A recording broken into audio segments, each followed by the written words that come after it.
Hello les amis, je vous retrouve pour une nouvelle vidéo sur le football français et la Coupe de France et je vais vous présenter le match Espali contre Dijon. C'est un match qui a lieu ce vendredi 20 décembre 2024 à 20h45 pour le compte des 32e de finale de la Coupe de France 2024-2025. Alors Espali c'est une équipe de National 3 qui reçoit Dijon, une équipe de National 1. Dans cette vidéo on va revenir sur les statistiques et classements de ces deux équipes dans leurs championnats respectifs. Il y a donc deux divisions d'écart, on va le voir un peu plus loin.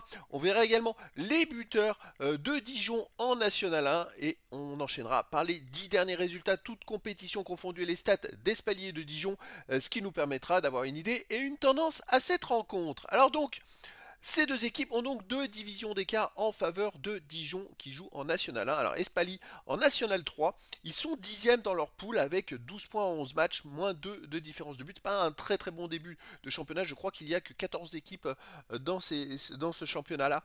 Et donc voilà, après tout le monde se tient en quelques points, ça peut aller très très vite, mais voilà, 12 points en 11 matchs, ça fait à peine un point de moyenne par match.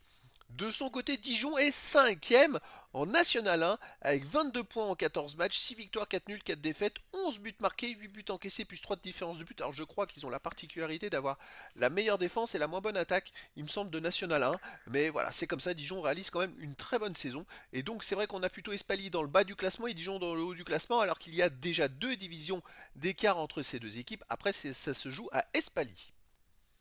Au niveau des buteurs de Dijon en National 1, ils n'ont pas marqué beaucoup de buts, ils en ont marqué que 11. Il y a Ikanga, Mendy, Parsema, Vargas Rios avec 2 buts, Jae, Moko et Shahid avec un but.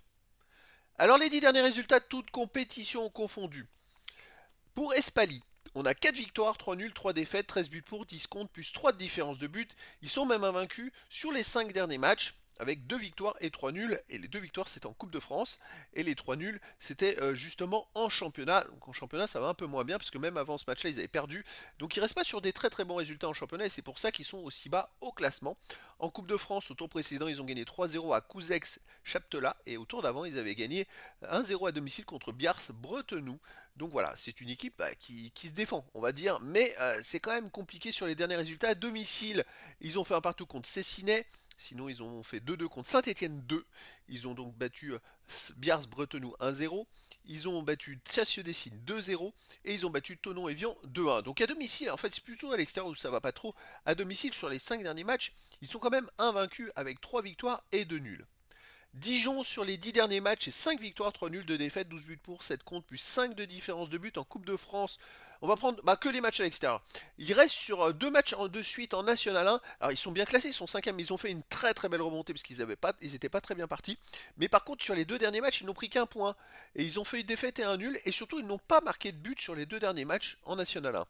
Alors ils restent à l'extérieur sur une défaite à Villefranche-Beaujolais 1-0. Sinon ils ont gagné à Chambéry en Coupe de France 2-0.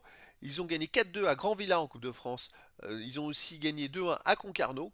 Et ils avaient perdu 2-0 à Valenciennes et fait un partout à Orléans. Donc des résultats quand même mitigés. Après, pour moi, Dijon reste une équipe très très très solide.